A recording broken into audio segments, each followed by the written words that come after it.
শহীদ রাষ্ট্রপতি জিয়াউর রহমানের ত্রিপক্ষীয় শ্রম নীতি ও সংস্কার দেশে শ্রম কল্যাণের ভিত মজবুত করেছে বলে মন্তব্য করেছেন রাষ্ট্রপতি মোহাম্মদ শাহাবুদ্দিন।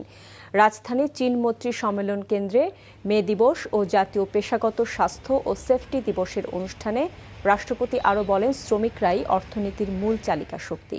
প্রবাসী শ্রমিকদের পাঠানো রেমিটেন্স এবং পোশাক শিল্প বৈদেশিক মুদ্রা আয়ের প্রধান উৎস হিসেবে কাজ করছে। রাষ্ট্রপতি জানান, সরকারি মালিকানাধীন বন্ধ শিল্প প্রতিষ্ঠান পুনরায় চালুর উদ্যোগ নেওয়া হয়েছে এবং পর্যায়ক্রমে নতুন কর্মসংস্থান সৃষ্টির পরিকল্পনাও রয়েছে। বাণিজ্যিক প্রতিষ্ঠানে বিশ্বজুড়ে আলোড়ন সৃষ্টি করে সূচিত হয় শ্রমজীবী মেহনতি ও দপ্তরসমূহ এবং বাংলাদেশ এমপ্লয়ার্স ফেডারেশন।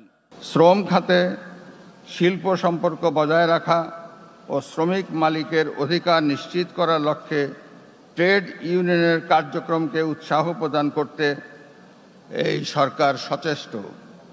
কোনোভাবেই এ অধিকারকে উপেক্ষা করার কোনো সুযোগ নাই। কোনো স্বার্থান্বেষী পক্ষের প্ররোচনায় শ্রম অসন্তোষের মতো কোনো বিষয়ে যেন শ্রমিক ভাইয়েরা জড়িয়ে না পড়েন